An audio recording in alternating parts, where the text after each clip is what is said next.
Hi, everybody. Thank you for joining us today. I am on the line with Bill Strom. Bill is the chair of an organization called Telecare. And Bill, you also are a professor at Trinity Western. And maybe you could tell us just a little bit about that before we dive into Telecare. What's your day job? Right. Well, for 33 years, I've been at Trinity Western in the media and communication department, and I'm happily serving there as a communication guy. So I study people and how people interact. And so one aspect of that, of course, is listening and using supportive listening. So it was a real natural fit for me to get involved with Telecare because I've been studying communication and teaching students about it. And we even do, listening as a one skill that we learn in the classroom. Mhm. And no, I really enjoyed my time there.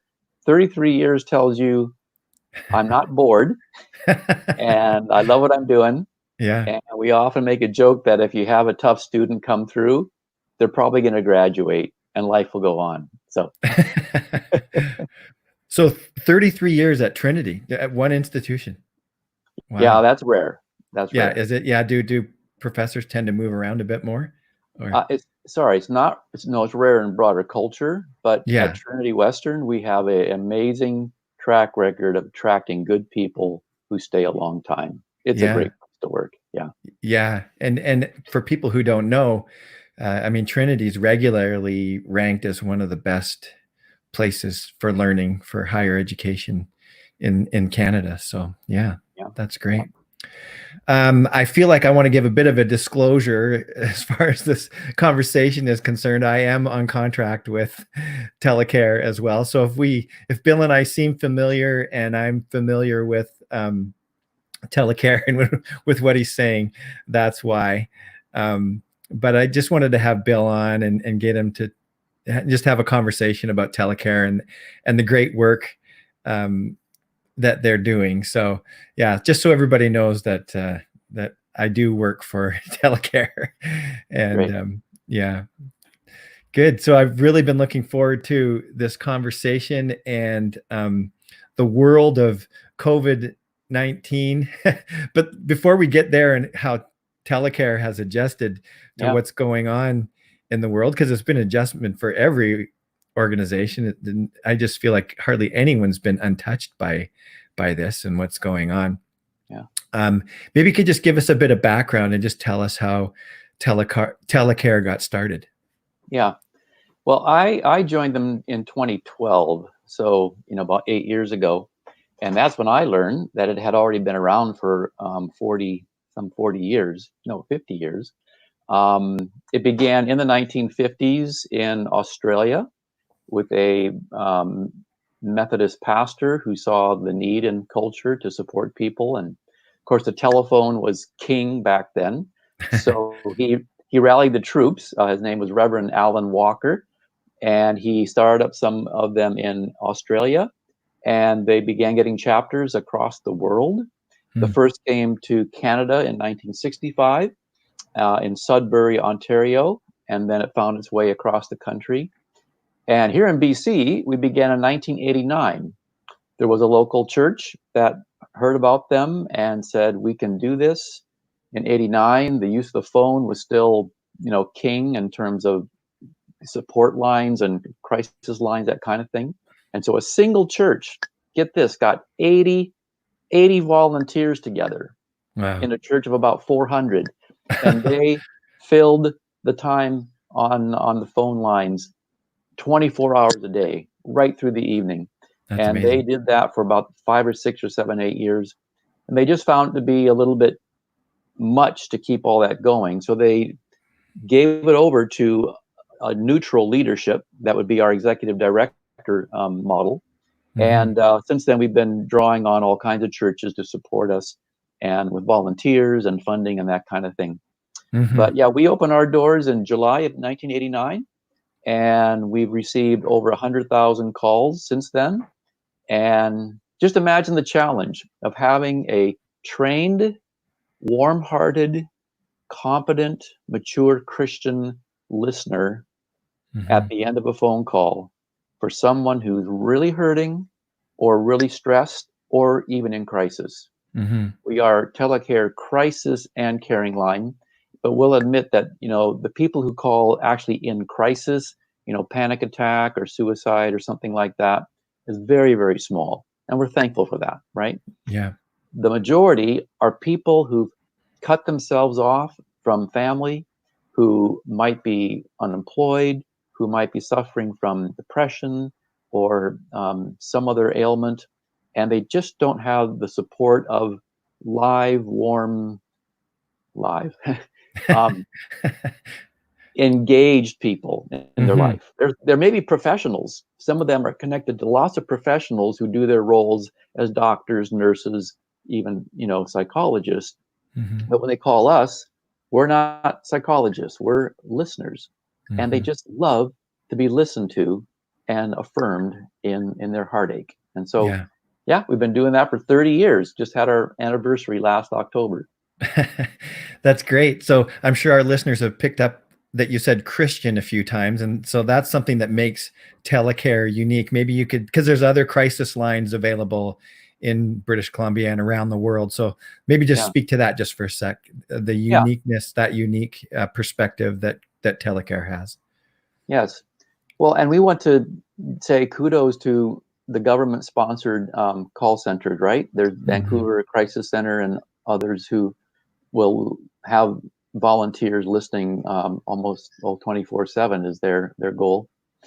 Um, we just know that in the person of Jesus, as he came and walked among us, we learn that he came to know our humanness, Mm. and he has called us to be little him, little Jesuses, and to show that to people the best we can. And so we talk about showing the compassion of Jesus in our listening. Mm. And I was going to share it later. Why do I keep working with Telecare? Is you'll hear someone say, "I call other call centers, Mm. but I keep coming back to you guys because you're different. Mm. It really seems like you care."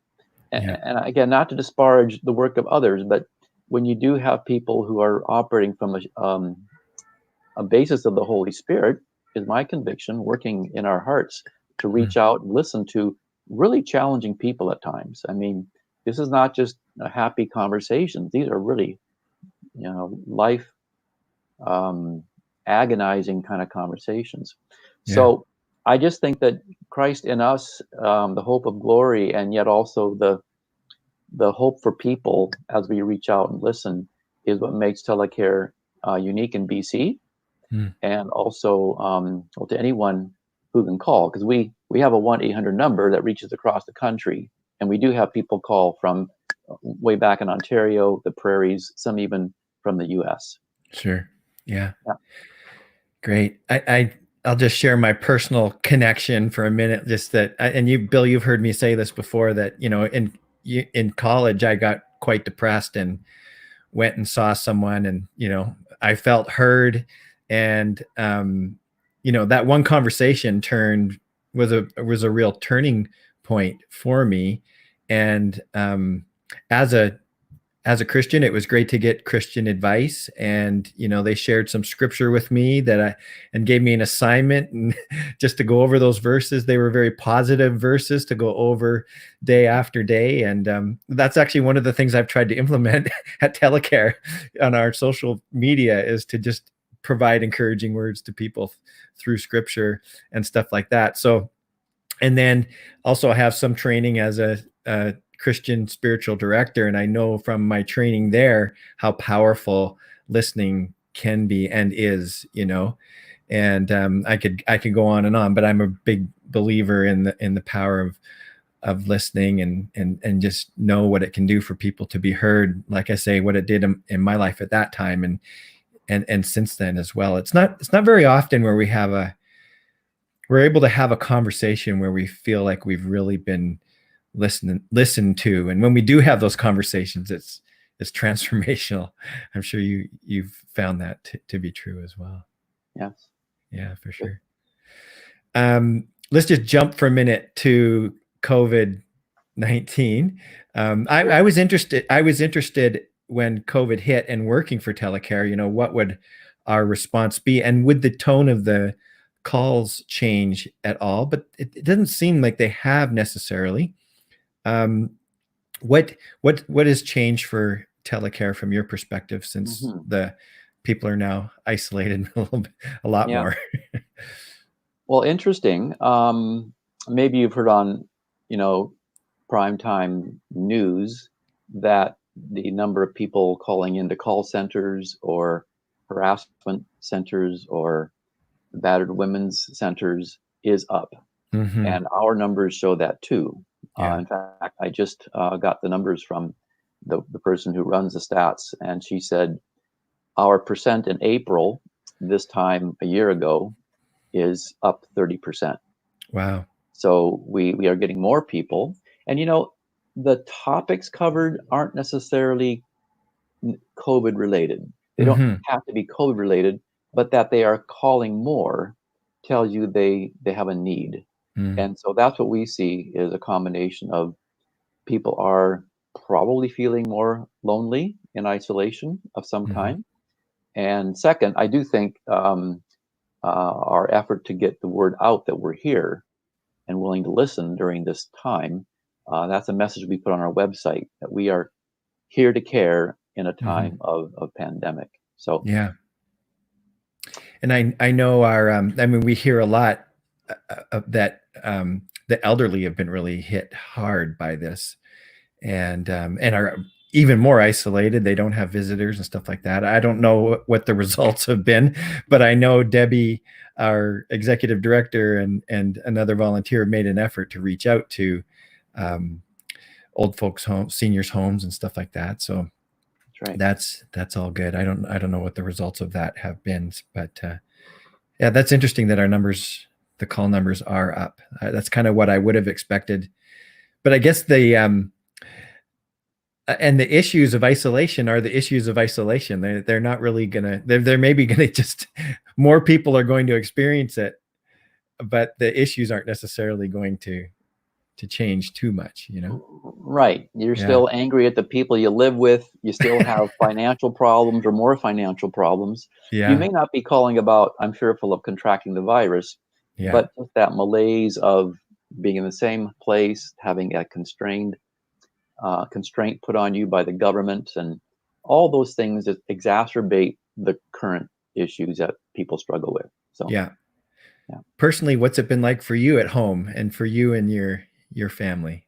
Oh, What's yeah. Well, thanks.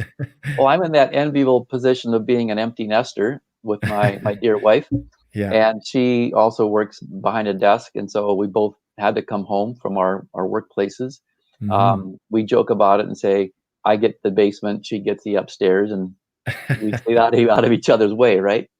So yeah, that's good. We've been able to maintain our work, and so we haven't had a decline in our income. And we Mm. have three children, a daughter-in-law, and a grandson. Everybody's healthy, and we're so thankful. Yeah. And that's with the daughter-in-law being in working in the hospital too. So we're very thankful that we have that kind of safety, wrapping around us. So Mm. no, I think there's been really good things that have come out of it. I'm doing a study right now out of my work at Trinity Western, looking at how people are managing in their close relationships during this time. And I'm just now starting to analyze the data, but a lot of people answered positively to the question, are my relationships getting better? Mm. And they say yes. But there's a Interesting. good percent of her saying no. But Yeah. but thankfully double are saying yes over the other that are saying no. So Yeah. I'm hoping that God can use even this kind of constraint to improve improve how we're getting along. Yeah. Well, as a communications expert, you might find this interesting, but we've been doing family Zoom meetings on my side of the family. And some of them have been really profound, like Hmm. Um, at Easter, we asked some questions about, what have you had to let go of, and kind of Easter questions. What are you letting go of? Sort of, what are you dying to? What are you Okay. waiting for? What are you waiting? Hmm.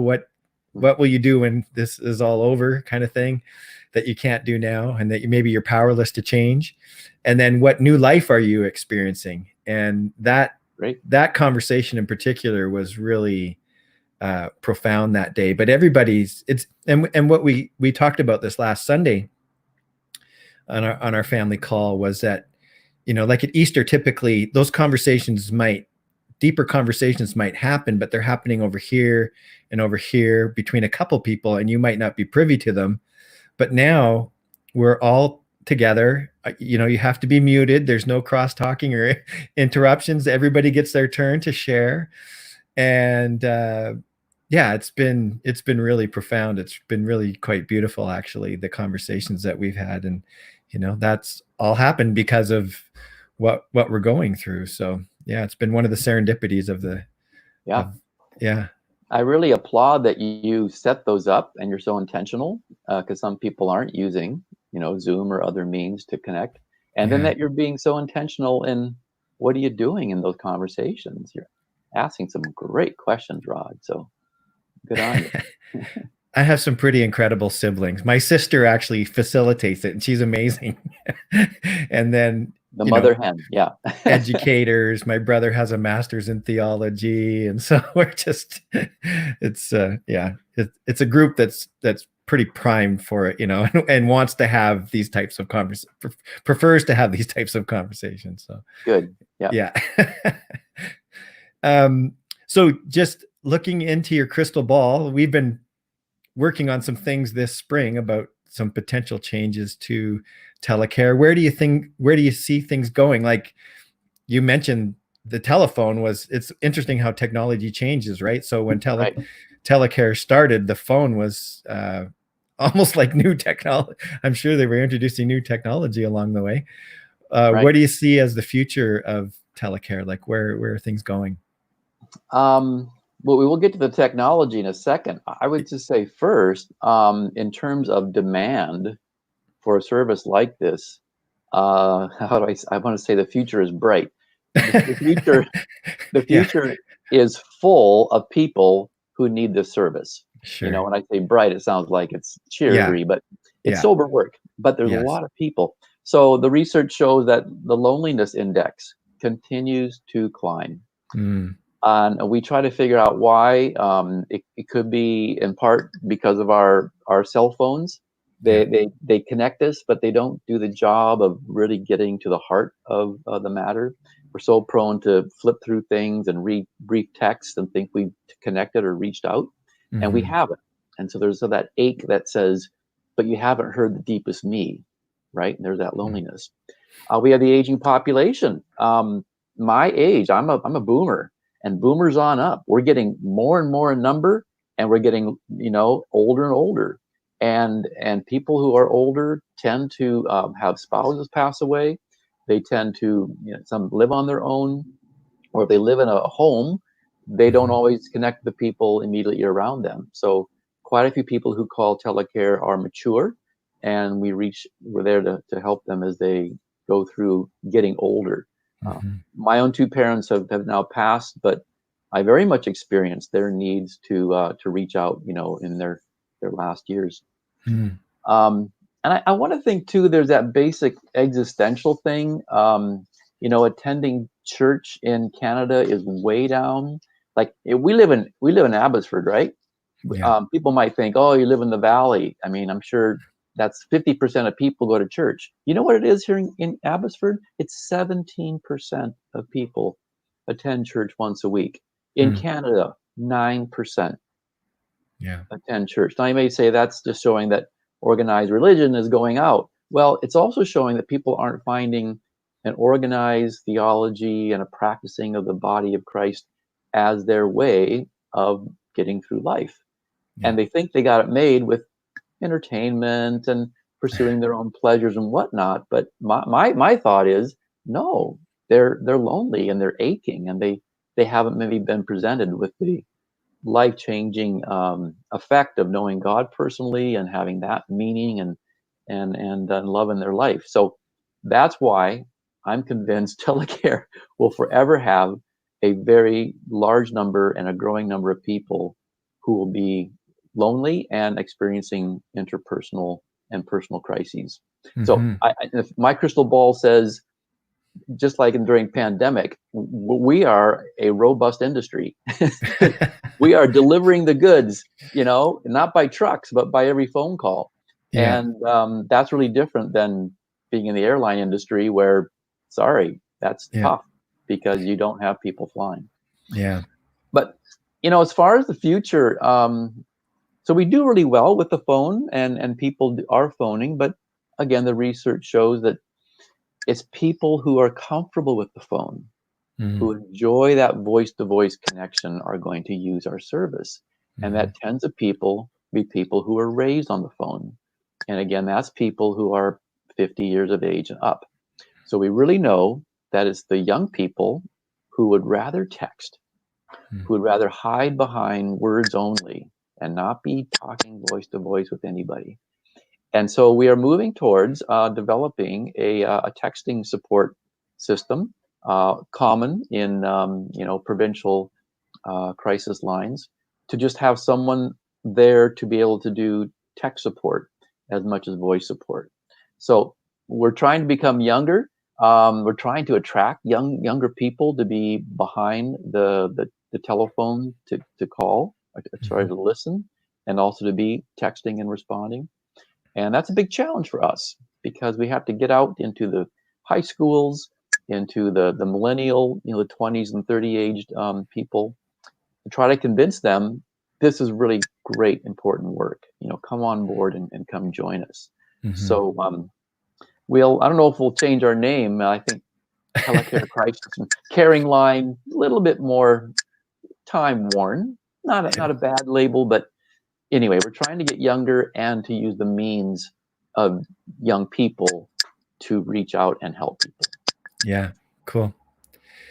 Yeah, my wife and I were talking about this the other day, and how when we were dating in college, I mean, I had a huge um, long distance phone bill. She was, because we long distance dated. She was in Seattle and I was here, and how different it is today, where we would have just been able to text constantly and not Right. have that phone bill, and probably hardly ever talk on the phone until we there wouldn't have been any need for it. We would have arranged to get together, and I would have driven down to Seattle, or she would have come up here, and that's when we would have spoken. We wouldn't have had to have those long distance, or we do FaceTime for free or whatever.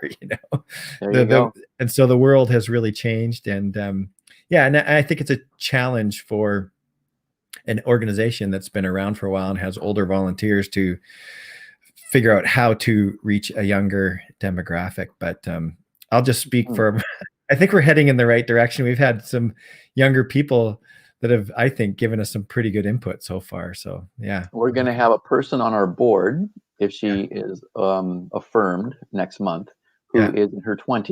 Yeah, fantastic. Yeah, yeah. So that's fantastic. yeah, it is like a foreign land, a little bit.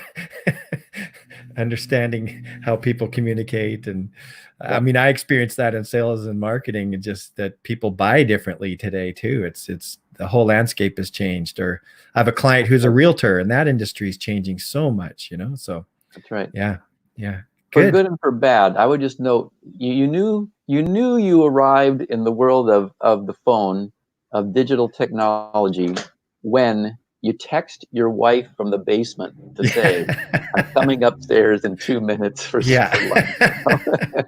Yeah, been there, done that too. Yeah. Oh yeah, couldn't walk to the door and holler upstairs. No, I had to text. So Yeah, exactly. I live in an apartment and we've done that. Great. yeah, Well, and you mentioned it off the top about listening, and one of Telecare's uh, areas of expertise is listening, and teaching people to listen. And yep, you bring in all sorts of trainers to train the volunteers. And I should just say I'm really proud of how the training that Telecare does, like, Mm. because um, you mentioned this to me before, just how it's not easy to be on the phone lines and to deal with the things that people have to deal with. I got together with one person who's been on the phone, and we had coffee, and they were just saying how they actually took a break for a little bit, got a little bit more training, and then went back on because they had a call that kind of was it was difficult. It was a suicidal call. So yeah, being a telecare volunteer requires some training and that sort of thing, and a big part of that is training and listening. And I'm wondering, just so we can offer our listeners some value today, if you could just give us Right. a few tips on listening. Yeah. If I can back up two steps and just say, if anyone ever wants to come and join us, Yeah. you do it essentially a 13-week course, and Yeah. it's about 3 hours a week. So it's not a full degree in psychology, which is 4 years, but it's Yeah. also not a quick and dirty, 5-hour seminar on a Saturday afternoon.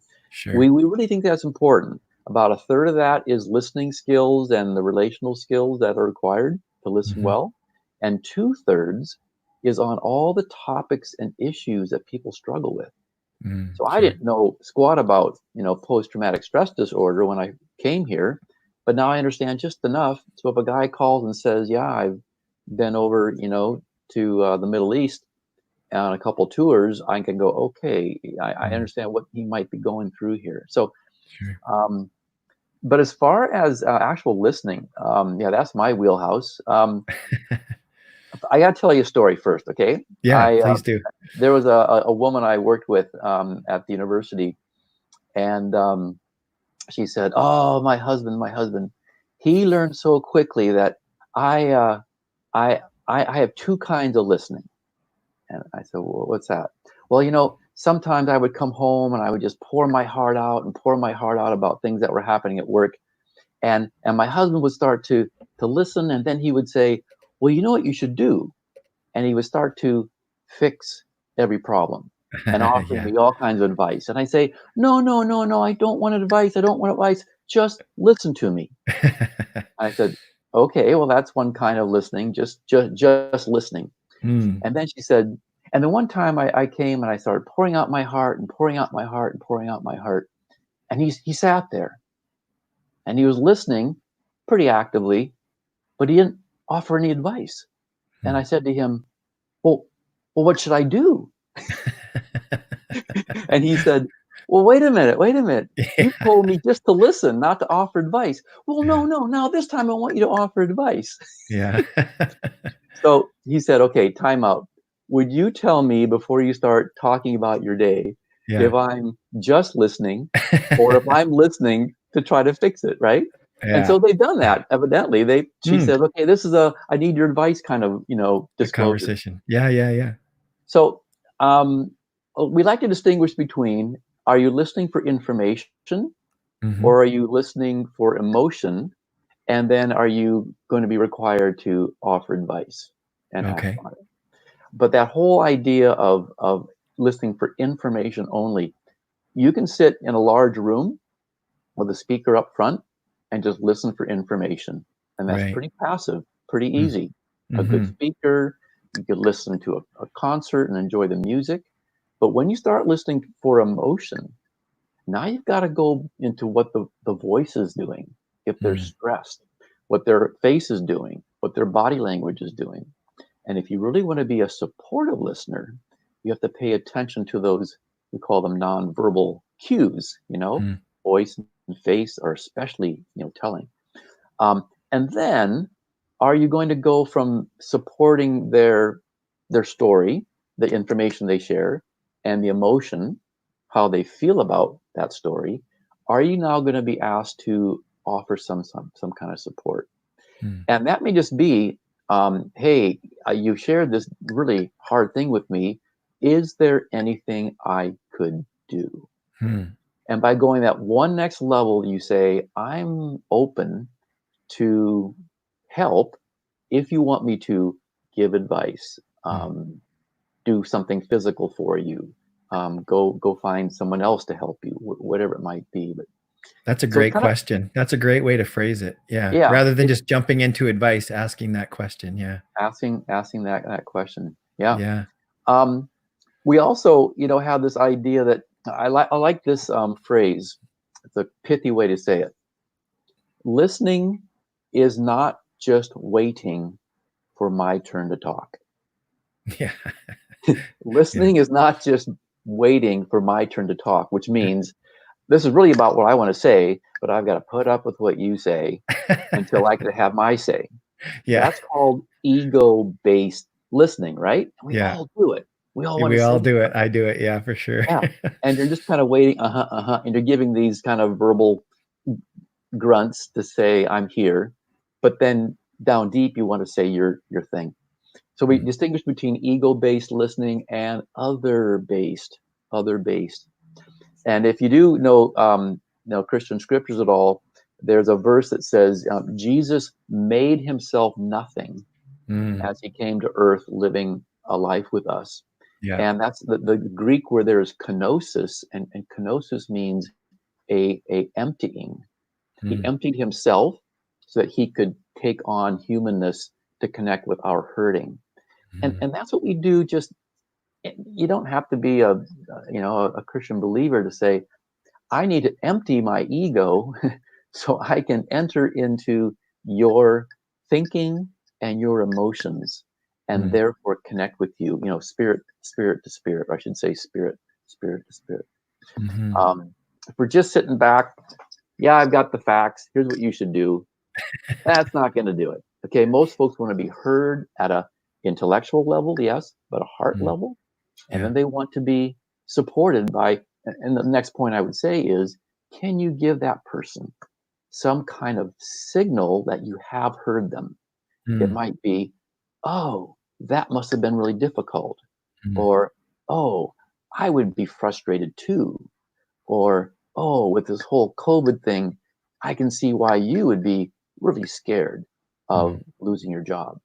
And then they Mhm. go, yes, yes, you get it. You heard me, both what Right. I said and how I was feeling about it.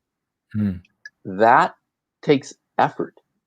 Yeah. Just because we have two ears does not make us great listeners. These just pick up the sounds. Yeah. It's the brain and the heart that pick up what's said and how it's said.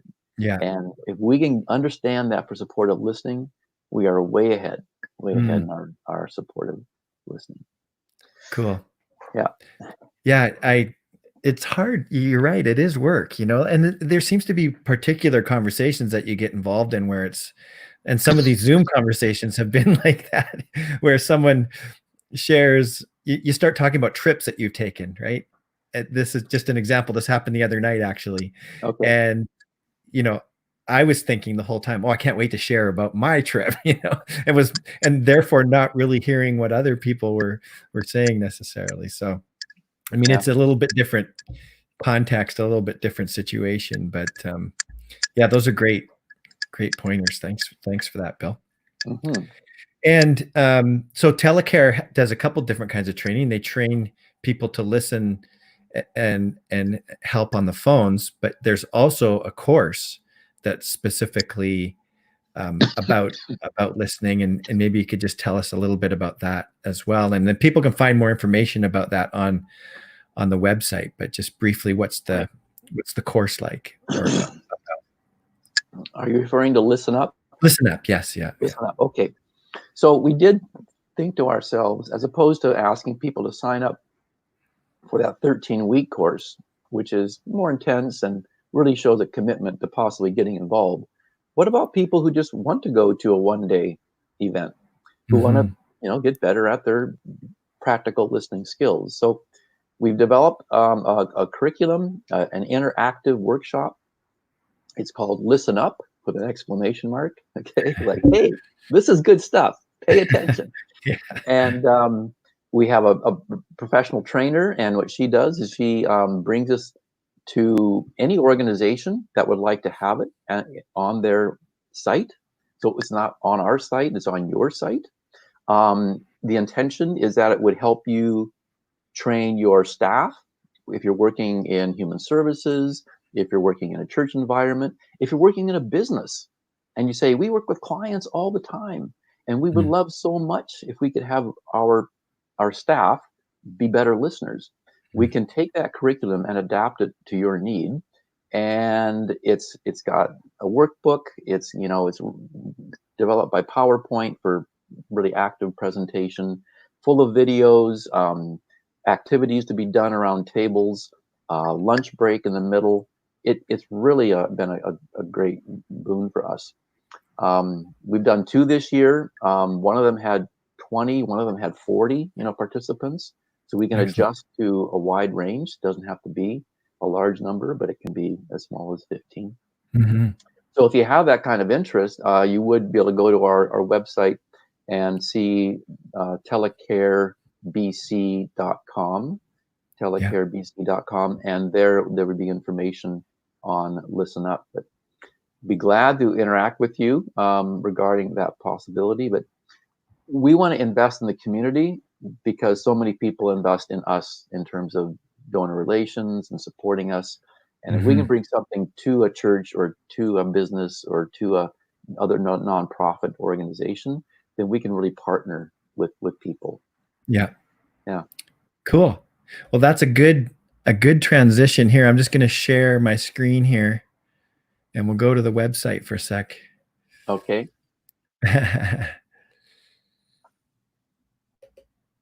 There we go. And so, yeah, if people want to call and for crisis or emotional support, the number's there on the website, telecarebc.com.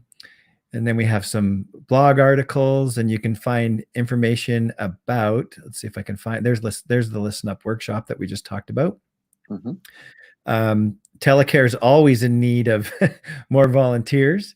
So if you're interested in that, you can go to the website and check that out and contact us, contact Telecare through there. There's information on how you can do that. So Mm-hmm.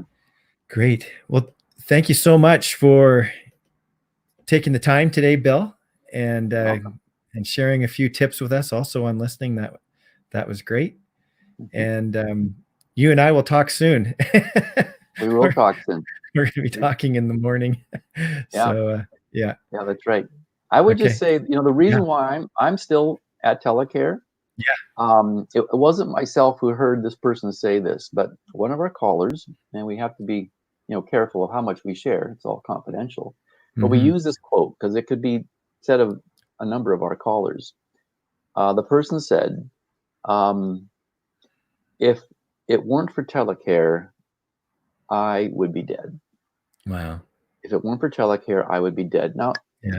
it's probably not everyone's experience who's giving us a call, but this individual really attributed their connection with us as the one that helped him get out of depression and Mm-hmm. move up and out. And so we just say, man, we got to be here, and what a Yeah. privilege it is to be here and to serve and to help, and that kind of thing does something for me, right? Yeah. I grow as a person. Sure. I am humbled as a person to know how Mhm. we're all frail, we're all broken, we Yeah. all need support of others, and I rely on my Telecare colleagues to support me when I'm going through tough times. So Yeah. it's a mutual, other benefiting uh, area to work in. Yeah. So thanks for having me. Oh, you're welcome. Thanks again. Mhm. Just hang on here. I'll end the live broadcast and we'll say goodbye when the live part of the conversation is over. So just a Okay. sec here.